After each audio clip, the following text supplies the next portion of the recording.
où sont les questions? Tu as un problème pour ça. Qu'est-ce que tu penses de...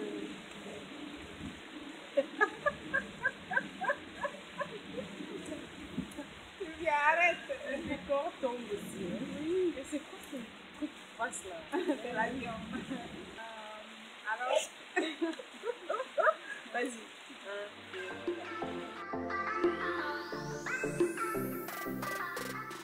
Salut! Je suis très ravie de te revoir sur ma chaîne. Aujourd'hui, nous allons changer un peu de décor. Nous allons avoir un entretien avec 3 étudiants ou 3 immigrés si tu veux, qui se sont rencontrés ici aux États-Unis avec 3 différents parcours, mais tout autant intéressants. Si tu es nouveau ou nouvelle sur ma chaîne, bienvenue. Je m'appelle Talia. Sur cette chaîne, nous abordons une variété de sujets tels que santé, beauté au naturel, cuisine, lifestyle, des sujets de société et faits divers. Alors si ceci t'intéresse déjà, n'oublie pas de laisser un thumbs up, de t'abonner et d'activer la cloche de notification, comme ça tu recevras des notifications à chaque fois que je publierai une nouvelle vidéo.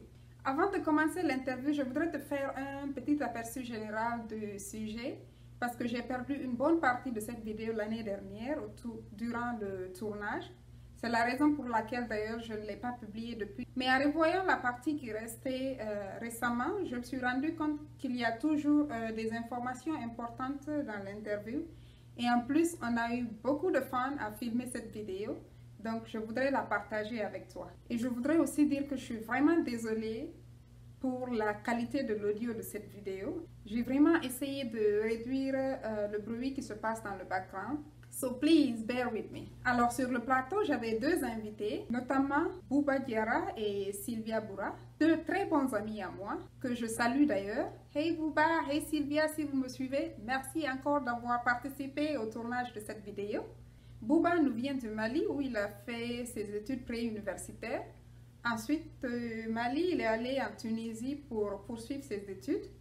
Et de la Tunisie, il est allé en France où il a encore fait des études universitaires.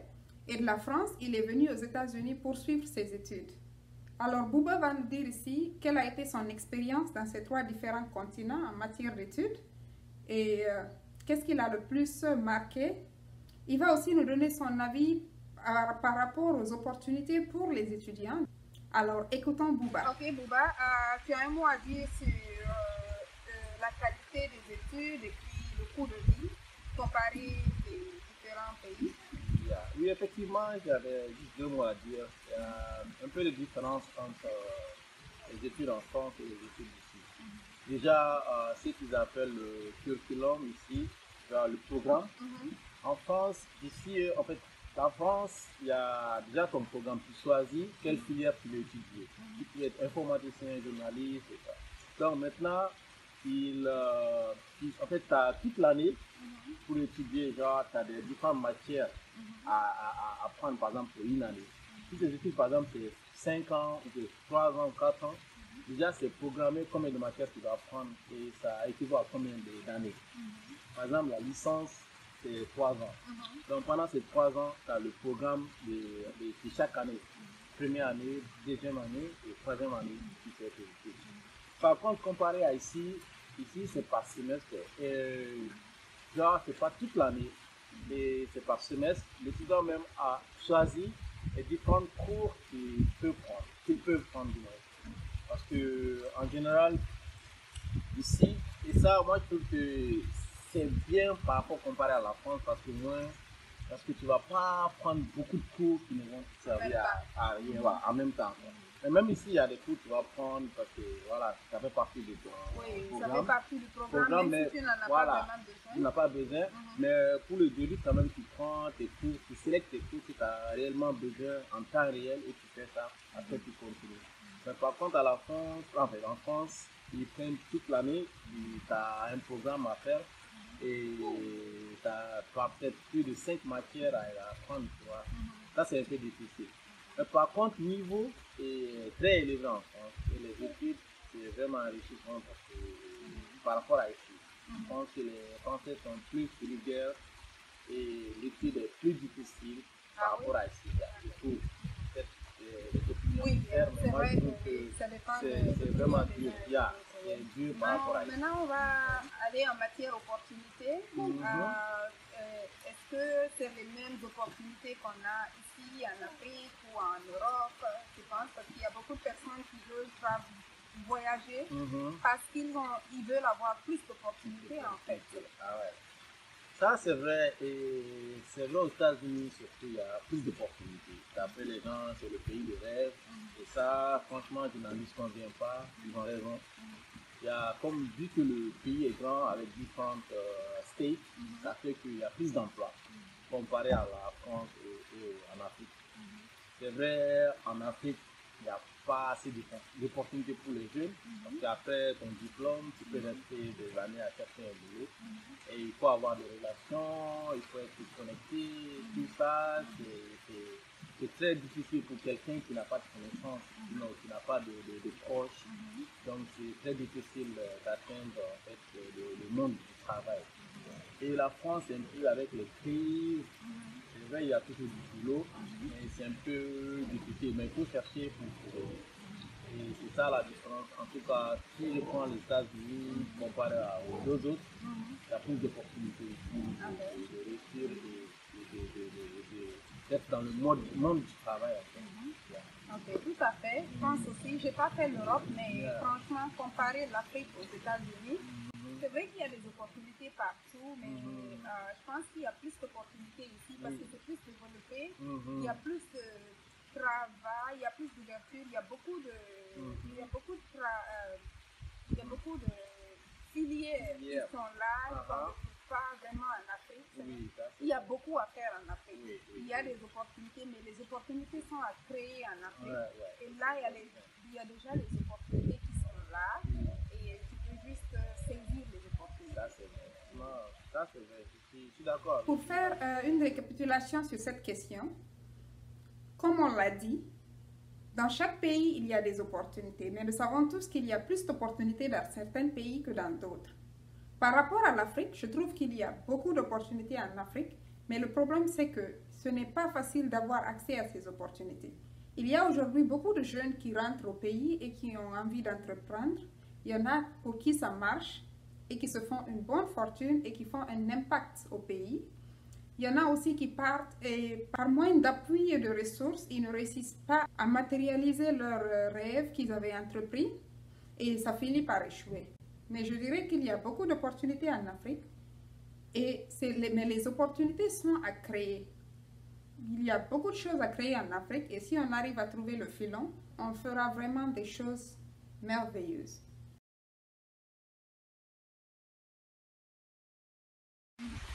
C'est parce que déjà, il y a une différence de culture. Qui dit culture dit... la culture de l'Afrique du Nord est totalement différente de la culture d'Afrique du Sud, d'Europe, d'Amérique. Donc c'est un peu surprenant de voir des fois la mentalité des gens, comment les gens actent et comment les gens sont en fait. C'est vrai, il y a le racisme même en Afrique, mais c'est plus que en Tunisie, parce que les Tunisiens, je veux dire qu'ils mettent les Noirs en bas de l'échelle un peu. Bon, je suis désolé pour les Tunisiens, mais c'est la réalité. Oui, en fait, c'est pas tous les Tunisiens qui sont Tunisiens, comme ça. voilà. Pas tous les gens, mais en général, ils sont quand même, surtout côté jeunes, ils maltraitent les jeunes africains noirs qui vont là-bas pour étudier. Donc je pense qu'ils ont besoin de changer cette mentalité, respecter un peu, tu vois, l'Africain noir. Parce que voilà, c'est vrai parce que nous sommes tous africains. En fait, nous sommes tous êtres humains, nous sommes tous africains. De plus, voilà. Il faut qu'on se serre les coudes et qu'on s'entraide si on veut développer l'Afrique. Parce que franchement, il n'y a pas d'Afrique du Nord, Sud, Est, Ouest. Nous sommes tous africains. Donc ça m'a choqué, ça m'a vraiment choqué. Mais après, bon voilà, c'est la vie, ça continue. Et en France, j'ai été choqué un peu, pas trop, mais par l'hypocrisie de certaines personnes. Tu vois, non, par exemple, les Français, en fait, quand ils ont besoin de toi, ils peuvent t'utiliser. Et après, ici, ils n'ont plus besoin de toi, bon, voilà, la porte est ouverte. C'est comme s'ils sont un peu... C'est un gros mot, ben voilà. C'est ça qui m'a choqué.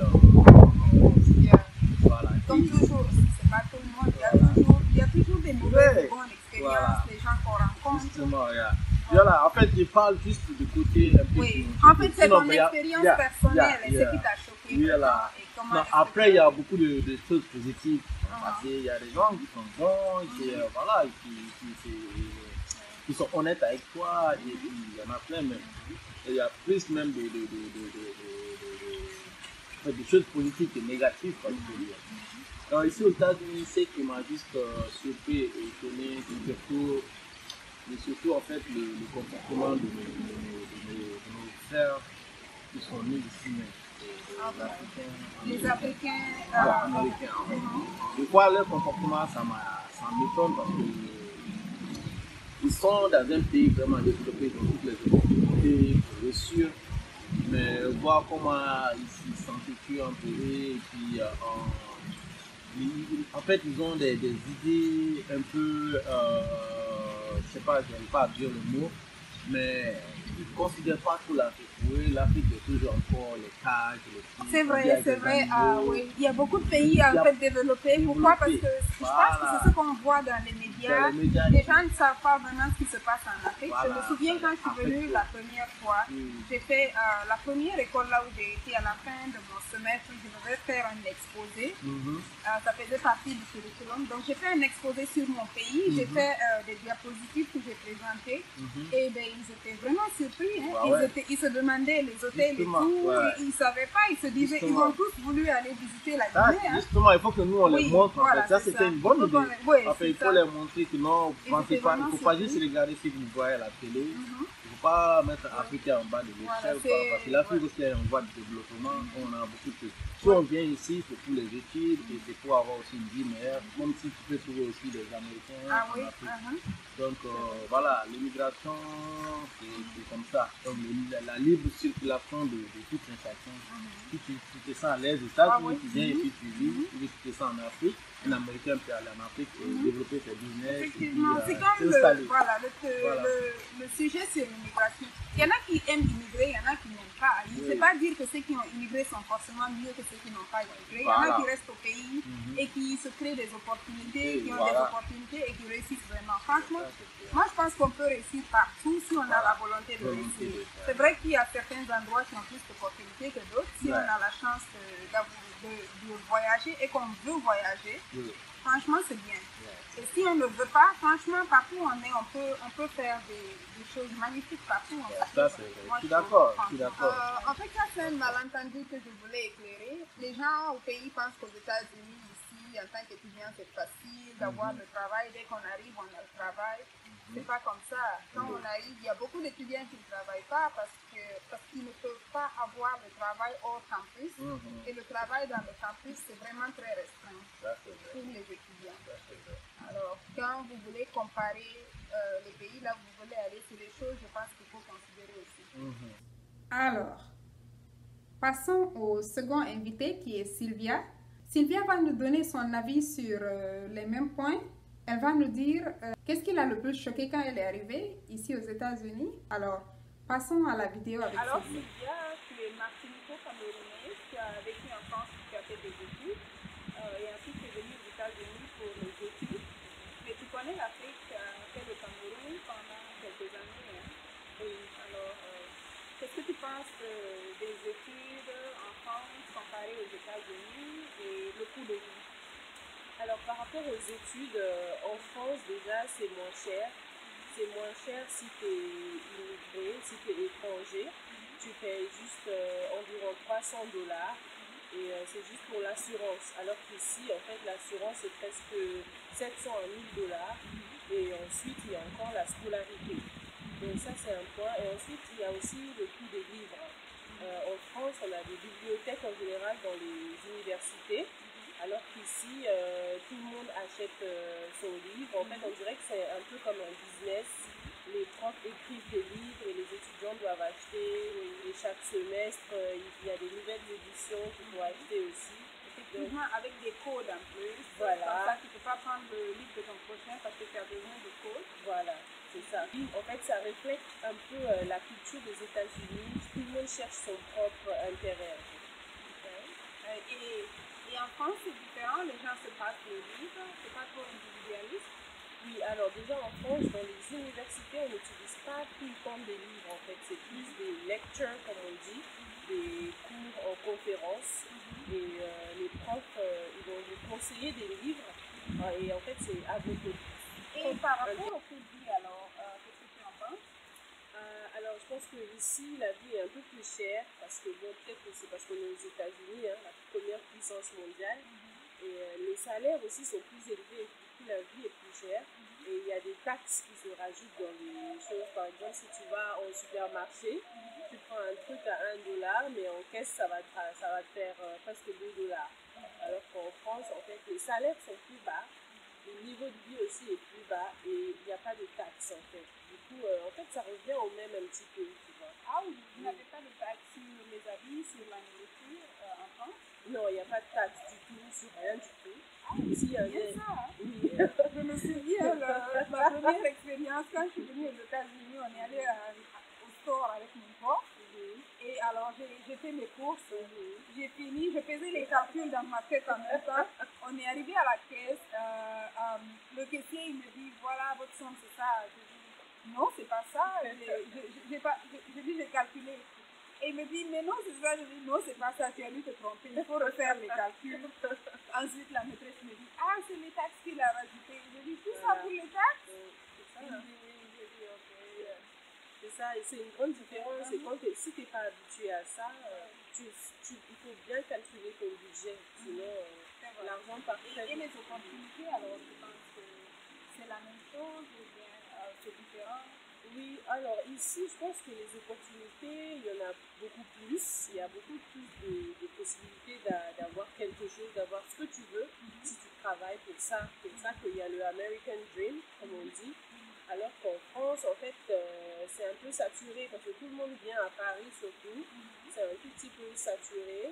C'est pas impossible d'avoir un travail. C'est possible, mais il faut avoir un CV avec quelque chose d'un peu plus exceptionnel, par exemple, parce que tout le monde a un master, tout le monde a un doctorat, tout le monde a des diplômes en France. Mais si tu as, par exemple, t'as une expérience à l'étranger ou bien dans un autre domaine un peu spécial, tu auras plus de chance. Ok. Et ça, c'était une autre différence que je voulais évoquer. En fait, en France, c'est d'abord le master, c'est d'abord la licence. Après le lycée, tu fais la licence pour 3 ans. Oui. Ensuite, c'est le master 1 directement ou le master? Non, c'est le master 1 Le direct. master 1, ça c'est 2 ans. Oui, voilà. Et dans n'importe quelle filière. Hein. Ok, 2 ans. Ensuite, tu fais le master 2. Non, le master en fait c'est 2 ans. Ok. Voilà. Master c'est 2 ans. Tu as master 1 et master 2. Okay. Voilà. Donc c'est les années, le master 1 et master 2, Voilà. c'est par rapport aux années. Voilà, voilà. Ok. C'est tout. Et après ça, tu peux facilement trouver du travail en fait. Pas forcément parce que tout le monde a un master. Parce que tout le monde va à l'école, tout le monde va à l'université. Donc c'est difficile déjà de trouver un stage quand tu finis le master. C'est difficile pour qu'une entreprise te prenne. Maintenant, les gens passent beaucoup par LinkedIn pour trouver des patrons. Mais il faut vraiment chercher depuis le début de l'année, avant que la période de stage arrive, pour trouver le stage. Parce que c'est pas facile. Paris, c'est petit et tout le monde fait la même chose.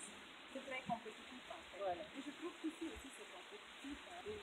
C'est compétitif aussi ici, mais les gens payent justement pour faire la différence. Ils vont à l'école parce que comme l'école coûte super cher, donc on voit que tu as un master, on te Alors prend par rapport à la nourriture, aux loisirs, à la vie sociale, qu'est-ce qui t'a le plus choqué quand tu es arrivé et y a-t-il une grande différence? Parce que Alors, oui, il y a beaucoup de différences en ce qui concerne la gastronomie, parce qu'en France, les choses, bon, on est les premiers en gastronomie, hein, sans me ah vanter. oui, les gens, franchement, les gens ils disent, quand tu dis Paris, les gens voient Paris comme exotique, Voilà. Paris c'est la capitale de la mode, Voilà. Paris c'est la bonne nourriture, donc les gens ils aiment bien, ils aiment bien la langue aussi, le français, c'est sexy ça. apparemment. Donc voilà, ici en fait c'est plus une question de quantité. Pour la nourriture, beaucoup les portions sont énormes quand tu vas au restaurant. tu en as pour ton argent. Alors qu'en France, en fait, c'est plus une question de qualité. Les goûts sont meilleurs, mais les portions sont plus petites. Et encore une fois, c'est une question d'opinion. Il y en a Voilà. qui diront le contraire. Voilà. J'ai hâte d'essayer. Voilà. Après tout ce que tu as dit à propos de la nourriture C'est ça, française, on est les j'ai meilleurs. hâte Hein. d'essayer.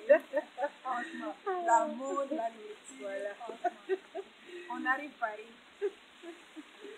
Alors, y a-t-il une chose qui t'a choqué quand tu es arrivé de France? Je sais qu'une fois tu me parlais des sacs à dos, Voilà. des plus forts, Oui. non? Oui, en fait, ça m'a choqué ça parce qu'en France, on est très à la mode, on suit beaucoup la mode. Dès, même quand tu es au collège, tu ne portes plus des sacs à dos. Du coup, ici, quand tu dis à l'université, tout le monde met des sacs à dos en fait. Hein. Tout le monde a des gros sacs à dos plein de livres. Parce qu'on a beaucoup de livres à transporter. En Voilà, fait. c'est il pour te ça. il te faut un livre pour chaque classe, Voilà. un livre minimum. Voilà, Et parfois, tu as 2, 3, 4 classes et tu dois emporter tous tes livres. voilà, c'est ça. Et ça, en fait, c'est en 6e qu'il y a ça en France. Quand tu es au collège, en 6e, tu as un gros sac avec tous tes livres. Mais voilà, à partir de la 4e, 3e, tout le monde a des petits sacs à main, des petites collégiennes là, dans leurs petits sacs à Comme main. en Afrique, je pense. Et Un peu voilà, comme en Afrique. je pense. Bien habillé pour aller au collège, Voilà. au lycée, hein. Oui. À l'université, je te disais. Aussi. Les gens ne se prennent pas la tête ici pour aller à l'université, ils s'habillent simplement. Il y en a qui partent en pyjama, il y en a qui partent juste en tenue de sport. C'est pas vraiment. Mais il y en a aussi qui s'habillent bien par contre pour aller. Hein. Voilà. Mais c'est une question de culture en fait, parce qu'ici tout est rapide, et ils ne passent pas toute une journée à la fac comme en France. Du Et il y en a qui quittent et qui partent au boulot Voilà, directement. voilà. Du coup, ils s'habillent rapidement, ils prennent la voiture et partent. Alors qu'en France, les facs et les universités, c'est les endroits de la mode, c'est les zones de mode en fait. Tout le monde met. C'est là que tu vois les dernières choses à la mode, les derniers vêtements à la mode, c'est à la fac. Parce que tu passes toute la journée à la fac. Sylvia a aussi sa chaîne YouTube où elle fait des revues de films et séries africaines. Je te conseille vraiment d'aller la suivre. Elle te fera découvrir le cinéma sous un autre angle. Je te mettrai le lien de sa chaîne dans la barre d'infos. Alors, comme je le disais, nous avons des parcours différents. Bouba a fait d'abord ses études en Afrique et a voyagé dans un autre pays africain. Et de là-bas, il est allé en France. Et de la France, il est venu aux États-Unis. Sylvia, qui est française de la France, est venue aux États-Unis. Et moi, je suis venue directement de l'Afrique aux États-Unis. Alors, c'est pourquoi je voulais te donner une petite idée et partager notre expérience avec toi. Parce que ces trois différents parcours sont des parcours très fréquents pour des étudiants qui viennent étudier aux États-Unis. Si toi aussi tu es étudiant, ici aux États-Unis ou dans tout autre pays, donne-nous ton avis sur ces différentes questions que nous avons abordées ici. Alors, quant à moi, comme tu peux le remarquer, j'ai déjà répondu à plusieurs des questions, mais je vais encore revenir sur quelques-unes des questions. Alors, qu'est-ce qui m'a le plus choqué quand je suis arrivée? Ce sont les différences raciales et sociales dans les communautés américaines. Les classes sociales sont très distinctes et on voit cela même en conduisant dans la ville. Lorsqu'on est dans un quartier de pauvres, on sait que c'est un quartier de pauvres, et lorsqu'on est dans un quartier de riches, on sait que c'est un quartier de riches. Contrairement en Afrique où tu peux voir un quartier de riches, tu vois une belle maison, et ensuite tu vois une toute petite maison d'une personne pauvre à côté et une autre maison d'une personne riche. Il n'y a pas totalement cette différence où lorsqu'on part dans un endroit, on sait que cet endroit est tout à fait réservé aux personnes riches et qu'une personne pauvre ne peut pas du tout pouvoir se donner les conditions, de pouvoir se donner la possibilité d'y habiter.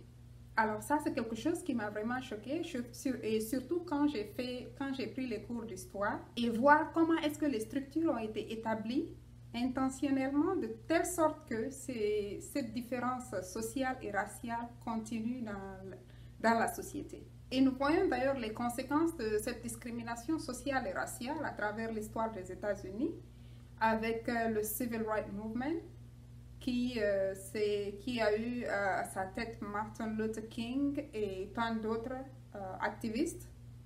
Et ce mouvement qui continue toujours d'ailleurs avec les mouvements de Black Lives Matter et cet acte qui vient à peine de se passer avec l'assassinat de George Floyd. qui était la goutte qui a fait déborder le vase. Et donc, le combat continue toujours. Alors, cette vidéo n'est pas du tout une vidéo pour encourager les gens à immigrer ou décourager les gens à ne pas immigrer. C'est juste une parallèle que je voulais faire et informer les gens parce qu'il y a toujours des gens qui veulent voyager et qui n'ont pas toujours la possibilité de discuter avec d'autres personnes et avoir leur avis. Si tu es au pays et que tu as envie d'aller ailleurs pour poursuivre tes études et t'enrichir intellectuellement, c'est tant mieux alors.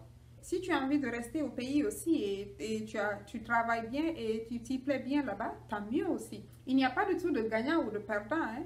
On peut réussir partout où on est lorsqu'on s'y met. Et ceux-là qui sont en Occident et qui veulent rentrer au pays pour entreprendre, je trouve que c'est une très bonne initiative que j'apprécie et que je salue. Je regarde tout le temps des reportages des jeunes qui sont rentrés dans leur pays distinctif en Afrique et qui ont commencé des projets qui réussissent. C'est vrai qu'ils ont beaucoup de difficultés au début, mais les voir surmonter ces difficultés-là et pouvoir implanter leur marque dans leur pays, je trouve que ça, c'est vraiment fascinant. Ce sont des efforts à saluer et à encourager. Et pour ceux-là qui veulent rester là où ils sont aussi, parce qu'ils se sentent mieux, ils sont à l'aise, tant mieux, on ne peut juger personne. La vie est une question de choix et chacun a le droit de faire le choix qu'il veut. Alors, c'est tout pour cette vidéo. Si tu as aimé cette vidéo, dis-le-moi dans les commentaires et dis-moi aussi si tu aimerais voir plus de vidéos de ce genre.